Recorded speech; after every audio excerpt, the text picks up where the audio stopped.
जवानों, मैं तुम्हें मशवरा दूंगा कि तुम भी पीर बन जाओ, कसम खुदा की अमीर बन जाओगे। क्योंकि इस वक्त मौजूदा दौर में जो टॉप ट्रेंड बिजनेस चल रहा है वो पीरी मुरीदी का है। इसमें 1 रुपए की भी इन्वेस्टमेंट नहीं, तुम्हें 1 रुपया भी इन्वेस्ट नहीं करना पड़े। ये गंदी और पुरानी सी मोटरसाइकिल जिस पर बैठने से कपड़े मैले हो जाते, और तुम पीर बन के 2-4 फूके झाड़ के पराडों पर क्यों नहीं बैठना चाहते? तुम्हें क्या हो गया है? और याद रहे, ये बिजनेस सिर्फ उन्हीं लोगों के लिए है जो ना दुनिया के रहे और ना ही आखिरत के रहे। आखिरत तो वैसे ही ना संवर सकी, आखिरत तो वैसे ही ना संवरी। चलो पीर बन के दुनिया तो संवार लो, पीर बन के 2-4 पैसे तो इकट्ठे कर लो भाइयों। अब मसला ये है कि ये बिजनेस चलेगा कैसे, इसका हल भी मैं तुम्हें बता देता। महल्ले की किसी अनपढ़ औरत को इतना कह दो कि फलां ने आप पर जादू किया, फलां ने आप पर जादू किया है, और इसका हल सिर्फ मेरे पास ही है। बस समझे आपका काम सेट हो गया। वो एक औरत ही आपका काम सीधा कर देगी। बस फिर क्या होगा, आहिस्ता आहिस्ता औरतों की आमदो रफत में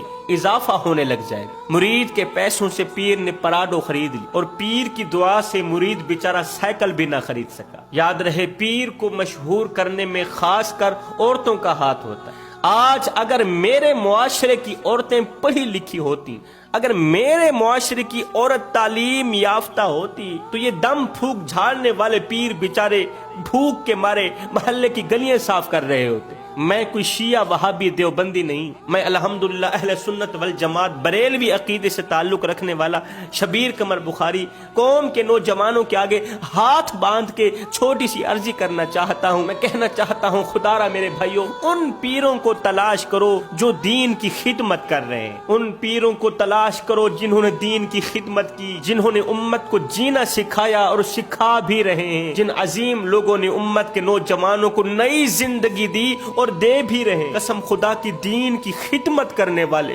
दीन का दर्द रखने वाले, उन पीरों की कदमों की खाक इस सैयदजादे की आंखों का सुरमा है, जिन्होंने दीन की खिदमत की और कर भी रहे हैं। जो पीर दीन का दर्द रखते हैं, उनके कदमों की खाक शबीर कमर बुखारी की आंखों का सुरमा है। मेरे नबी ने फरमाया था, सहाबा सब कुछ करना, शिरक न करना, शिरक से बचना, जब भी मांगना अल्लाह से मांगना। हमने अल्लाह का दरवाजा छोड़ा, जब से हमने अल्लाह का दरवाजा छोड़ा हम तबाह बर्बाद हो गए। अल्लाह ने हमें जलील कर दिया, हम जलालत के शिकंजे में फंस गए। आपको पता है अल्लाह ताला को सबसे ज्यादा गुस्सा किस वक्त आता है? जब हम नमाज नहीं पढ़ते, नहीं, जब कुरान नहीं पढ़ते, नहीं, जब कोई गुनाह कर रहे होते, नहीं। अल्लाह ताला को सबसे ज्यादा बड़ा गुस्सा उस वक्त आता है जब इंसान अल्लाह की चौखट छोड़कर किसी गैर के आगे भीख मांग रहा होता है।